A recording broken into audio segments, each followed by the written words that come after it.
So welcome back, ladies and gentlemen, and here we go. You know, my hair is getting so long because of quarantine, and it curls up really crazily. But hey, you know, that's how it is sometimes. And we are gonna be getting into our round 2 game. So this is actually really interesting because, well, all I gotta say here about this match is it's gonna be really interesting. So for the first time in forever, we are gonna get our head admin boy actually play into a match, play into a tournament, and he is gonna be facing off against some really good members from the quarantine tournament. So it is gonna be DLS Missile and why is his name different here? As in so Geohen basically. So it's DLS Missile and As in versus Deadly Pants and Redeemer. And I've seen 3 of these 4 players play. I would really be interested to see what Redeemer has in store for us. But you know what is going to be in store for us? These following maps.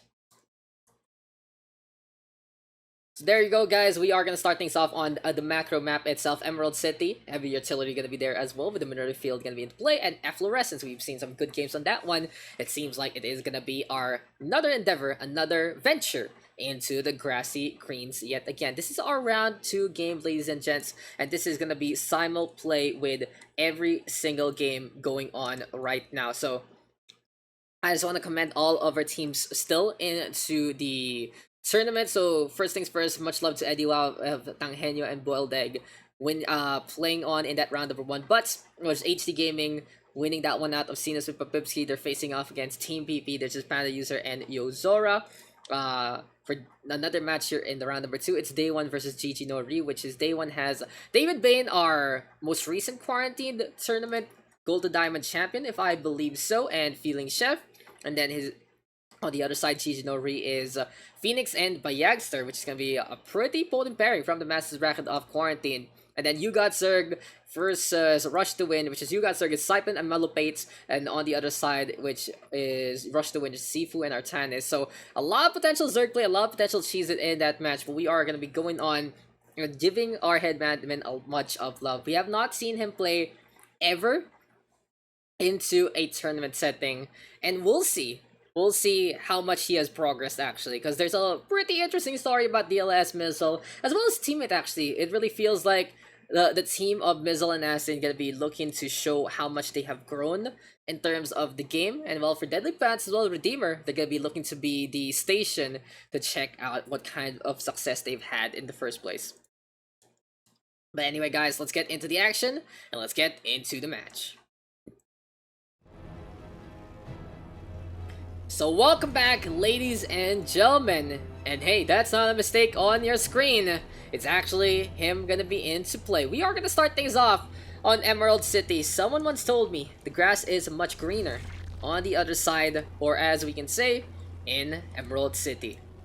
First things first though, introducing our players on the north of Emerald City. It's Mr. SCPH himself, the man with a plan, the man with the layouts. It's the Green Terran of DLS Bizzle. And his teammate on the northwest side, you know him by a different name, but we'll call him Azin on the Blue Zerg. On the other side though, oh my god, that's pretty interesting. So we'll have to go through these intros really quickly, because here on the south side of Emerald City, for the team of Team Rush, who's kind of getting rushed right now, it's our red Zerg Redeemer and our yellow Terran Deadly Pants. So first things first, it is going to be a pool first here for Team Rush, which means that Redeemer wants to go for the aggression, but you know what kind of loses to the Rush in a way? It has to be the cheese. So Proxy Hatch to Proxy Racks. And well, Mizzle and Azin looking to play a little different in this regard. Team Mizzin looking to go for a push very quickly. So instead, let's talk about Deadly Pants and his venture so far. From what I remember, Deadly Pants has been a vital member of the SCPH community. He has been in the quarantine tournament system here, and they're putting up some good matches. If I remember correctly, he also tried out in the Broodmark League, if I remember his name there. And yeah, a lot of progress right now for Deadly Pants, looking to get better and better each tournament. And we'll see right now if he can really stifle the upcoming onslaught from the other side. What did Deadly Pants see though? He spotted the hatchery already, goes for the instant wall on in with everything he has and more. On the other side, Redeemer now with the pool first, gonna be going for the metabolic boost as well, and instantaneously into Lair Tech. So it seems like this defense is going to be going for Lair Tech very, very early, which will mean that the defense is kind of all alone in terms of the D here. He has to make sure that he can hold the line with all the units that he has. And here in Emerald City, at the very least, with this proxy hatchery and the proxy bunker, they are going to be having the slow ground advantage to prevent the natural from being taken on. So slow but steady wins the race here for Azin. He sets up the queen, wants to go for the creep tumors, bring in a spine crawler, and basically going for static defense to go for the rush into the front line. I'll be really interested to see how this is all going to pan out, because there we go with the lair coming online very soon. Second hatchery right here, right now. Macro hatch as 4 stats from Redeemer's side. And in the meantime, Mizzin loading in with that bunker. So, if you guys have seen Azin before, his name is actually GeohenPH, and he was one of the very first supporters of the replay cast. He has been getting better and better, and we've seen his progress get tracked on all the way to where he is today on the Zerg. He's been practicing with many players in and out of the PH scene and the SCA scene, as recommended by the EXO boys overall, and it really goes to show that he's really hardworking, finally able to play some StarCraft right now. And we'll see if the quarantine did not make him rusty whatsoever. For the time being though, Redeemer right now, looking to play it defensively, wants to redeem himself on the D right here right now, can't go for the aggression, and set up a spine crawler as well as a 1 base spire play. Now, this is going to be a really potentially good punish here from Redeemer if it isn't going to get counteracted by the opposition. And the real question is, did Mizzin see that one coming? He did, but he might actually assume it is a spine crawler. The spire though is a little smaller, that's for sure.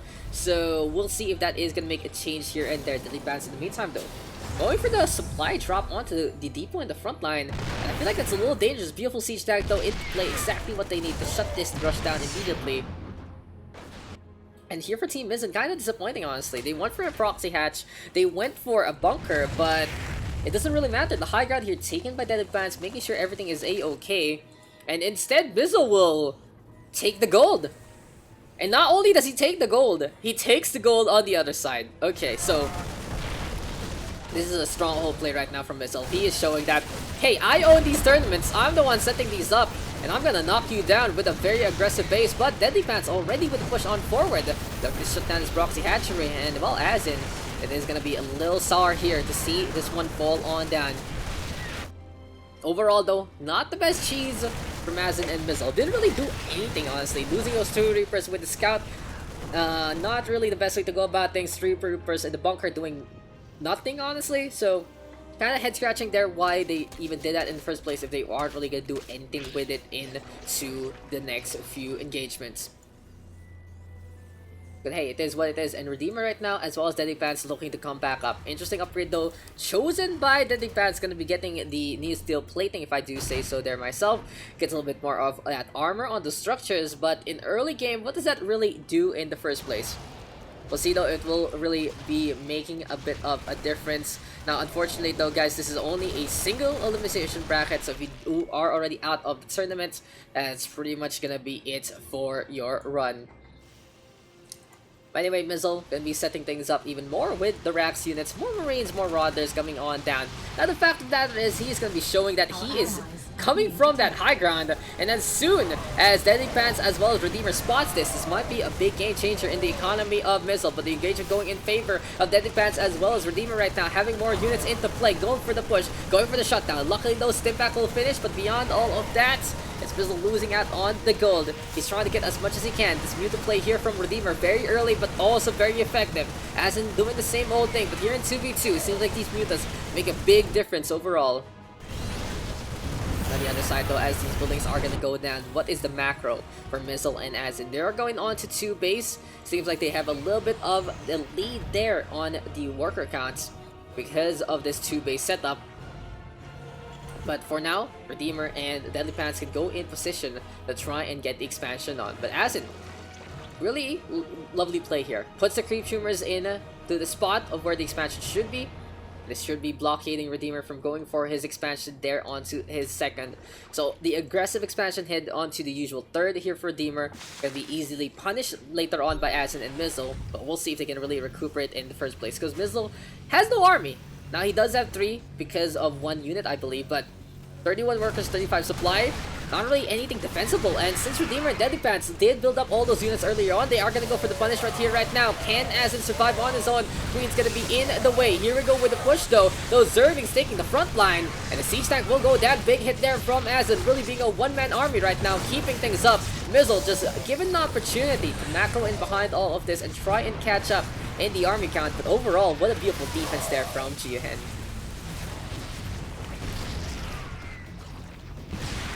Kudos there to Azin, able to hold the line and get things done there. Scan right now coming online there. Missile turrets going to be into play here for Mizzle to make sure those mutas aren't going to get anywhere close to those mineral lines.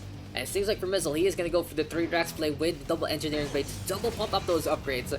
He got a okay back earlier on with the gold, and he did get the stim pack upgrade, but right now his economy slowing down his push, and his timing attack not going to be as potent as can be. But anyway, with the upgrades going online very soon, Azin right now going to be bringing in those mutalist brawl with the flyers up in the air. Medivacs going for the top up. There we go with the shots as well. That's the takedown there. And on the other side, a few Zerglings just waiting on, looking to go for a poke here and there. Redeemer though has the mutalist, and oh, the drone's now gonna get caught mid-transition. So for Deadly Pants and Redeemer, they did good jobs on the defense, went for the offense, but they kind of was just stifled by a single blue Zerg.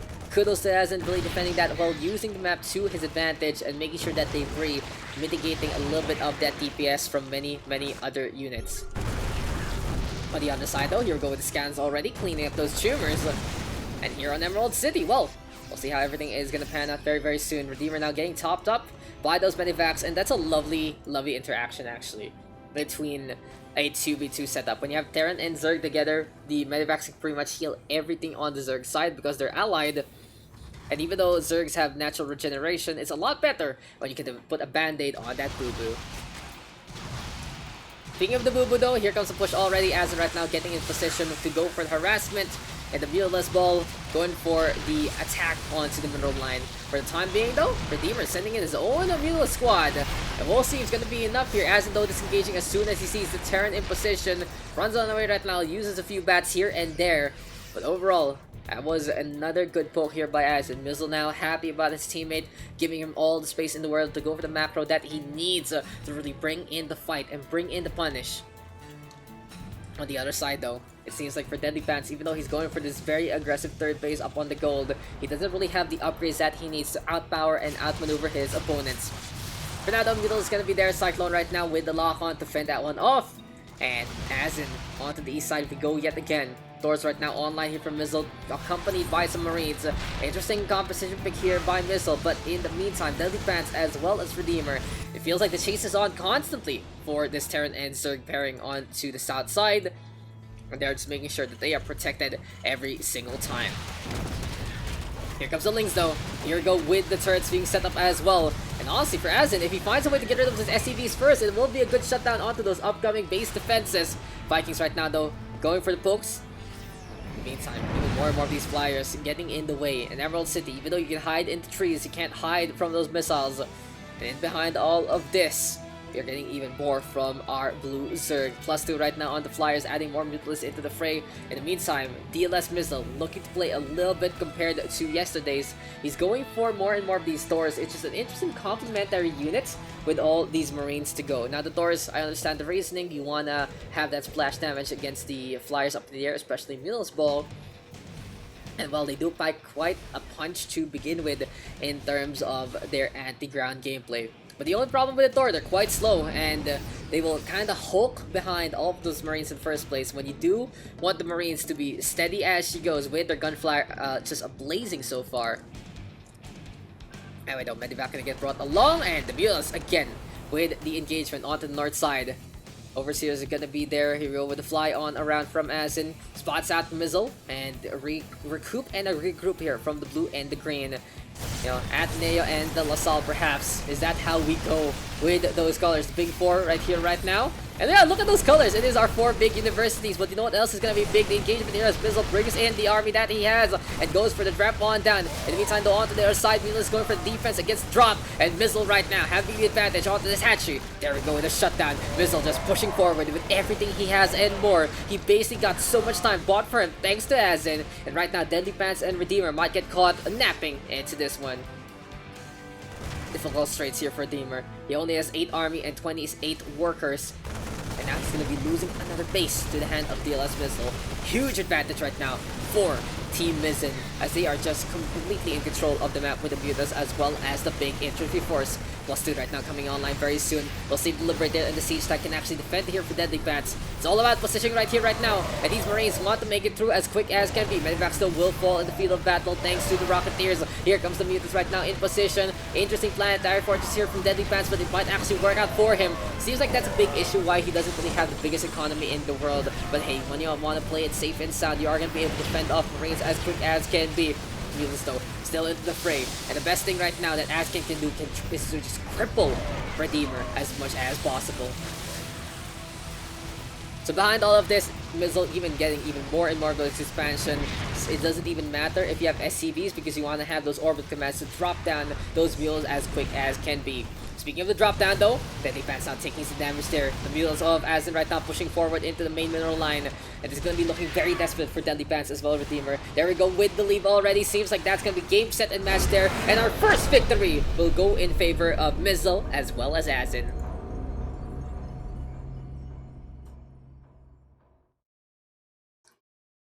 Seems like our admin's got some bite, and he will be able to take that first win alongside his teammate. But overall, such a great defense there from Asin. Even though it was very questionable to say to go for HCs like that for no real reason if you're not going to go for the push and losing those Reapers. It was just such a beautiful defense on the other side, as in knowing exactly where to position, putting his two opponents in their place, but putting them in the place where he had the advantage, and then defense as well as his teammate not knowing what hit them. Redeemer trying to go for some rounds. It just didn't happen. Deadly Pants in the meantime looking for some DPS on with the Marines and the siege tanks in behind, but as we've said, it still wasn't enough. So our next map has been confirmed, and we are going to be going into Heavy Artillery LE. So this time, there is no direct path. It is going to be the minerals in the way of those veins. And basically, they are going to be looking to use a little bit more of that economy resource to try and defend in different breaks.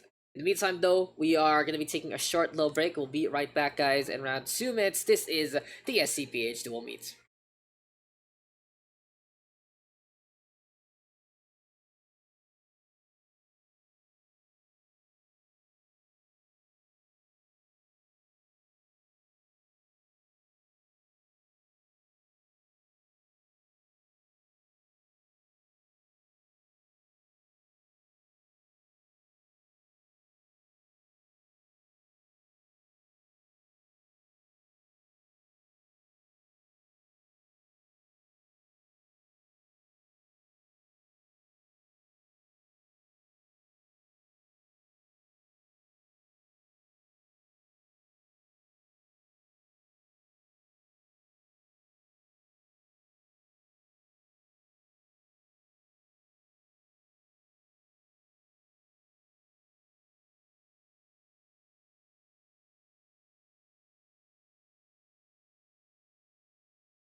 So welcome back, ladies and gentlemen, and seems like we are going to be getting ready for our second game. As we've said before, this is going to be the map of Heavy Artillery LE, and we've seen this map a few times from yesterday, and the thing to note about it has to be the middle line that gets in the way into the main ramp itself. Heavy Artillery could have been a easier to rush map in a way, but with the middle line in the middle, it does mean that there's only one big funnel to work on, usually that gets double walled up by a few races here and there. But here on Terran and Zerg, I wouldn't be surprised if everything is just open and looking to go ham and crazy. Now, big advantage here for DLS, Mizzle, as well as Geohen, or Azin, as we've seen from his registration. They are in the lead right now with the 1-0. And if I recall, I think Geohen has to be the highest MMR here into their team.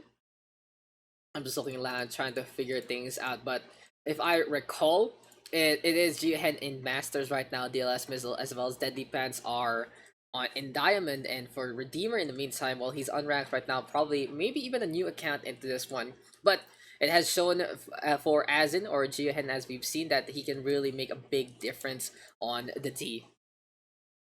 And by this point in time, we are going to be getting ready to go into our second game. Terran and Zerg, and Terran or Zerg apparently our most popular pairing right now here in the seniors bracket, giving us some really good games overall. We are going to be getting into the action very, very shortly into our second map. And what else is going on into the bracket right now? Let's check real quick if there are any updates, any score lines. From what I'm seeing here in terms of the match reports, we have a 1-0 win already for Team Rush to Win, which is really kudos to Sifu and Tanis. They're taking the lead against Saipem as well as Malopates, if I remember correctly. For other matches though, we aren't really getting too much as of that one. Seems like everyone is just waiting to report whenever they can actually drop it down. But hey, it has been a good time so far after that first round game. We are going to go into our second bout right here, right now. Who will take it here on Heavy Artillery? Will it be Team Mizzin or will it be Team Rush? We'll find out as we get into the match.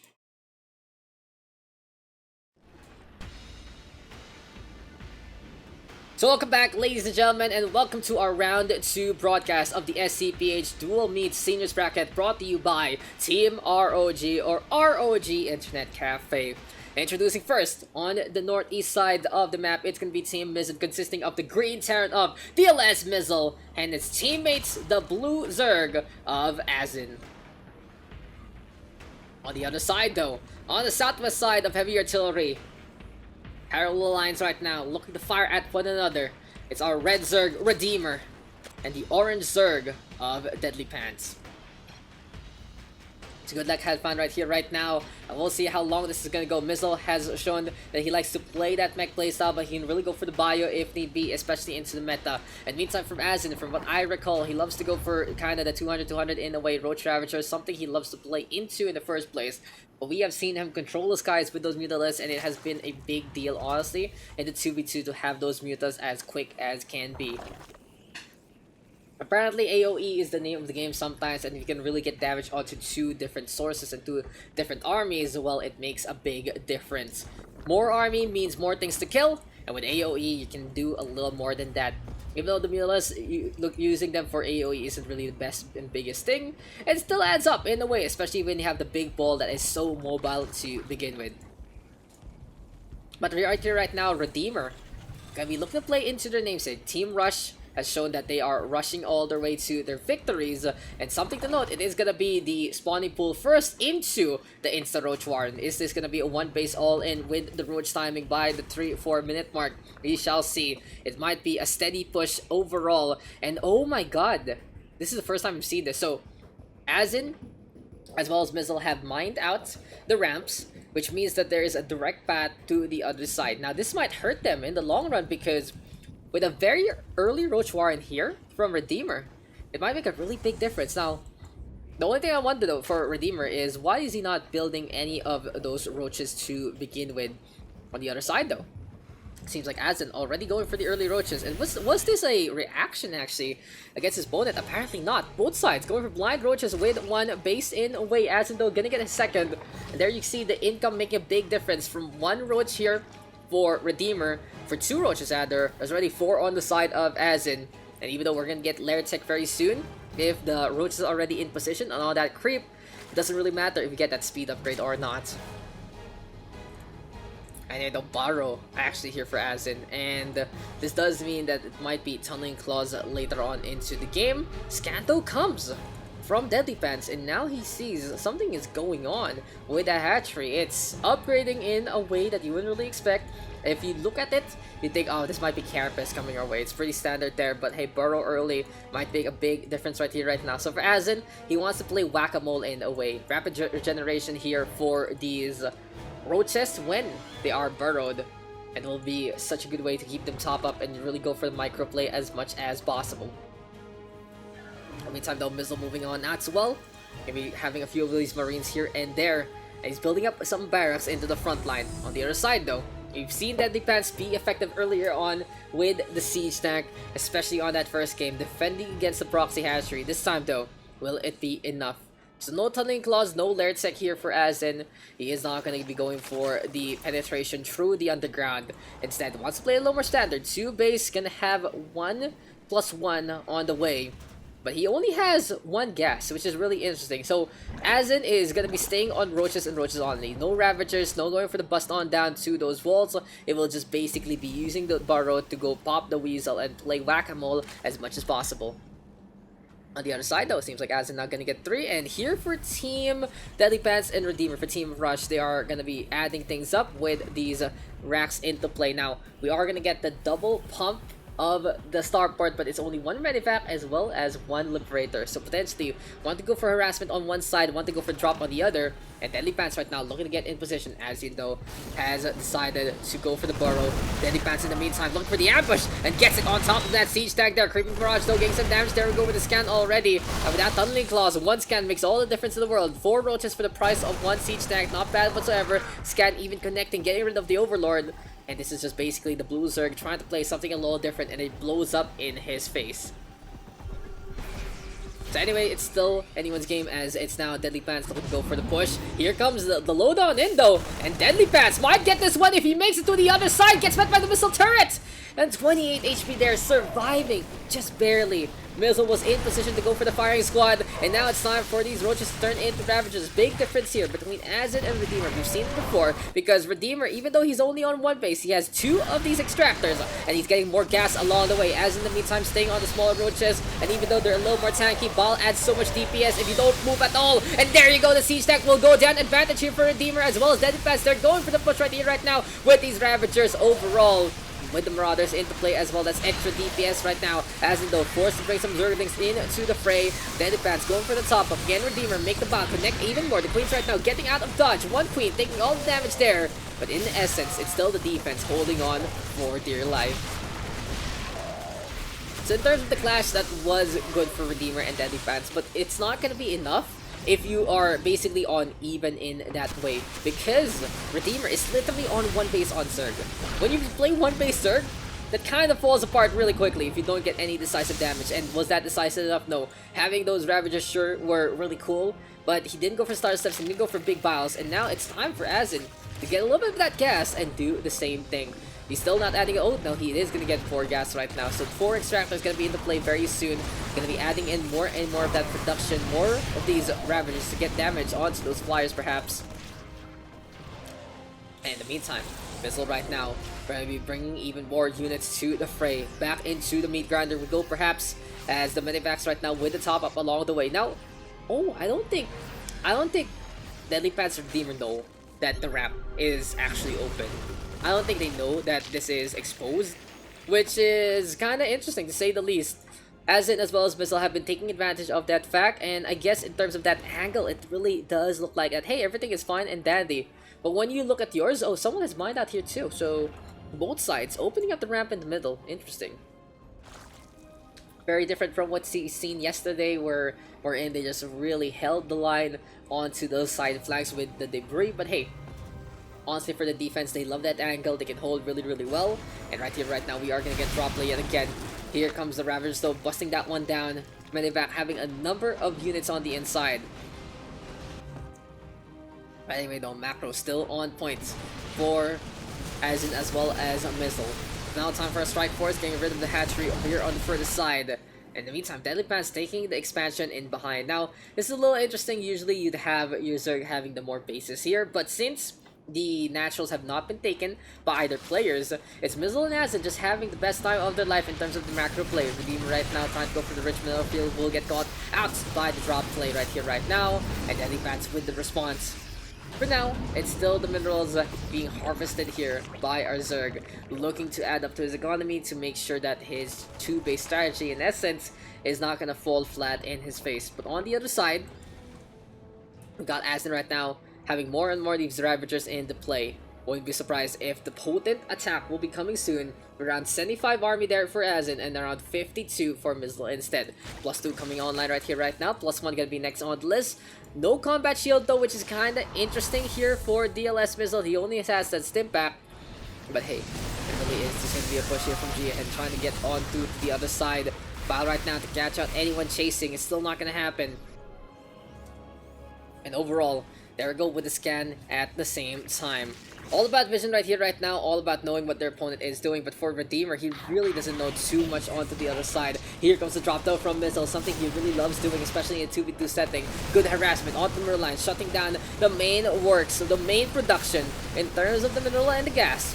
Marines right now looking on the round, sees the Orbital Command, wants to get the shutdown there. Marauders going for DPS as well. Scan right now to notice what is amiss in this point. Anyway, that's another command center going down here. Beautiful strike there from Mizzle, gets into the main base, will get that shutdown in time. In the meantime, Azin bringing more and more of those Ravagers. Here comes Deadly Bats though, looking to go for the defense. Medivac will go down, but at what cost truly? With the CC gone from the game, it really will be a lot slower into that main to actually get all the resources ever there. Azin in the meantime though, onto the south side, looking for a brawl, trying to get all the shutdowns, and he's going for the Strike Force, a distraction all the way on the west as well. For the greater good, as it makes sure everything is just blown up. Deadly Pants as well as Redeemer looking really bad right now. 26 army for Redeemer with 9 workers. Deadly Pants supply block with around 22 army and 35 of these workers in essence. And without that command center, there's just no production whatsoever. I wouldn't really be surprised here from Mizzle as well as Azin if they decide to go for the attack right now. And that is exactly what they're gonna do. Trying to go for the push, looking to make it to the other side. Here comes the Roaches right now, getting in position. Ravager's gonna drop down those vials. And overall, this is looking too much imposing. Azin having the bigger numbers. Mizzle gonna be in behind. Deadly Pants and Redeemer just kinda losing out in that macro game. And the 1 and 2 base versus the 2 and 3 base, making all the difference in the world. Because there's so many units right now from Team Mizzin. Seems like their names together, making it happen. Star power right here, right now. And DLS Mizzle showing that he doesn't even just do this to go for adminship. He wants to play that game, and he's playing really well. Deadly Pants not calling the GG. Redeemer staying alive, trying to go for one more fight, but there is no point anymore. That is going to be everything getting taken down. And Team Mizzin is our first semi-finalist here in the senior bracket.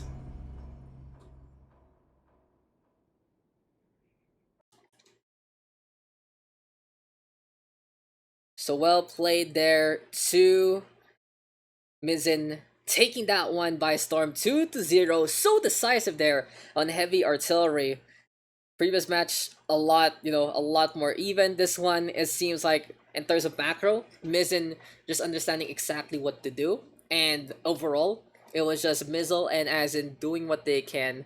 Some really commendable defenses there from the defense as well as the Redeemer, especially on that first map cheese. But if they can't win against Azin only, Mizzle will be happy to go for the macro in behind. And there you go as well, Azin showing as much as he can, how far he can, and looking to push that lines to the biggest degree. Even though he was only on Roaches against those Ravager Roach composition, he was able to out-micro his opponent, put it in better spaces, and with the Ravagers trying to go for direct fights in the front line, it just kind of blew up in the face there of that Zerg of Redeemer. But hey, let's look at those match results. Emerald City there taken, as well as heavy artillery by Team Mizzin. Really good pairing right there. It seems like they got a little bit of practice going, and congratulations to Azin and Mizzle moving on to our first semifinals. Now, I love to give kudos also to Azin for basically having a computer right now to play in. He's been complaining for the past few months that he hasn't been able to play StarCraft, and hey, at least Yohen right now is happy to go for it. He's finally showing that he is still back. He is still ready to go for their games. Deadly Panzer Redeemer putting up a pretty decent fight, but unfortunately, it isn't enough, and that is a 2-0 there for Team Mizzin to wait on for the victors of Team PP as well as HD Gaming. So yeah, guys, that is our round 2 broadcast. We're going to be looking into some of the other ones real quick, and we will be right back for either our semifinals or whatever we can catch up with in terms of the rounds. Don't go away. This is the SCPH Dual Meet.